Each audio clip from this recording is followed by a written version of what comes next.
based on a shortage. They're making too much money. I don't like it. And I should be the last one to say, because I'm a big free enterprise guy, nobody bigger. But they made too much money. Too much money. Chevron, too much money. ExxonMobil, too much money. When you look at one company where they made 12 times what they made the year before, they're going to give some of that back to the public. And they better cut the retail price. I'll say it loud and clear. I'm not happy about it. All right, very heated. I want everyone's reaction. Jackie, does it make it any better that he says things like this, but is it just really to poke? Because he doesn't really mean, because he says I'm a free enterprise. Right, which is why I get upset when he says things like this, because I think that as a leader, you should be consistent because it's confusing for people. Yeah. If you're putting a message like that out just to poke or just to appease people to say, I feel your pain and I understand affordability issues, you can say that in another way without saying that oil companies have to give some of their profits back to the people, because the last time I checked, that's not how free markets work and that's not how capitalism works. And we're trying to keep that system in place because we think, while not perfect, it's still better than all the alternatives that are out there. The retail prices are not set by Chevron and the other Exxon, for example. They are owned by local gas stations that are actually running on tight margins and competing with the other stations in their vicinity. And so the gas isn't even their highest profit margin. It's usually items inside their store or other things that they're doing at the gas station. So he puts this out there because gas prices are high and people feel it. But let's also ask ourselves, why are gas prices high? They are high because of the conflict in Iran. Now, I support the decision to do what he's done, but understand why gas prices are high and be honest with people. I just don't think the president does himself a service when he communicates in this way. Marcus. Refining is the reason that the margins are what they are. Fiscal and operational discipline is the reason that the margins are the way they are. And what worries me is on the heels of two primaries tonight. I know. Where we're talking about socialism taking form, and we are adding fuel to the fire. In this particular instance, we want to take from somebody that's doing well and we want to give it to somebody else, is the exact opposite of how I think he feels. It feels a little like pandering to me. And that's what socialism is, government control or government telling you what you can and cannot do with the money that you earn as a company. Has anybody read J.D. Vance's book? It's worth a read. I haven't read it, but I've read a couple of reviews. And, you know, and I'm going to read it soon. It's downloaded.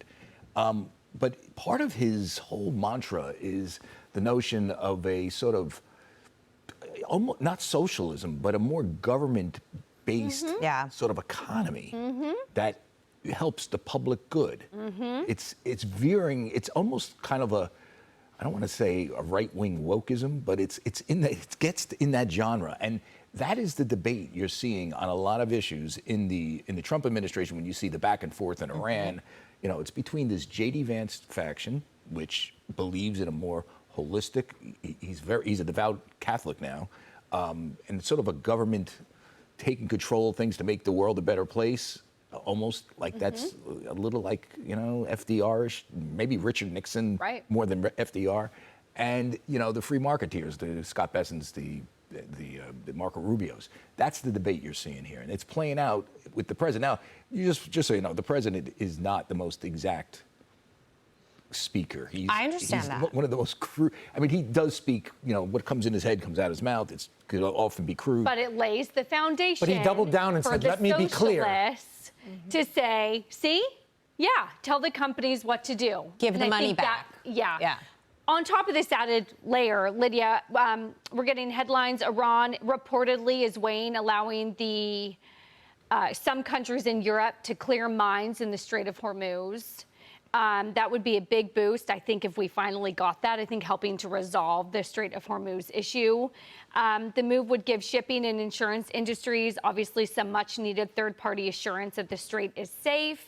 How do you view all of that when we're thinking about this deal with Iran and, of course, gas prices at home? You know, and I'm also thinking about what Treasury Secretary Scott Bessent said earlier today, is that potentially a deal about the Strait of Hormuz could be coming later today or tomorrow, he says, on an optimistic kind of front. What was less clear to me in his comments is what exactly that means about travel through the strait, because we know Iran has kind of really insisted that they want to toll, they want to control, and that is not good. We didn't have that issue before this whole conflict in Iran. And that's why a lot of presidents have not taken this on in the past. And so now here we are. I think an optimistic view is that if those issues are addressed, then I think, like the president has said, maybe oil prices will settle. But I agree with what's been said on this panel. And I think I agree with what's been said on this panel about it's inappropriate to pressure the oil companies because it's not their responsibility to set the retail level. I think that he's been emboldened by other actions he's taken, i.e. Intel, which have also crossed streams between government and private enterprise, which I don't think is a great thing. And I think it also ignores another reality is that, maybe the oil companies, Exxon, Chevron, have got some pretty fat margins today and it looks really great. But that could lead to more investment down the road. Right. So, maybe you don't like it today, but you're going to like it tomorrow. Well, he did see some of the companies eat the tariffs at first, right? I think Walmart ate the tariffs for a long time. So I think, this is a running thing with Trump. I mean, from the first administration, he would go after specifically, companies that went afoul. He would name them. Their stock would go down. If he liked them, the stock would go up. Yeah. I mean, he plays this game. And, this is what people voted for. The oil company, no one's crying for oil companies, though. Remember that. I mean, it does show. It is symbolic. But you can't go after them in that way either.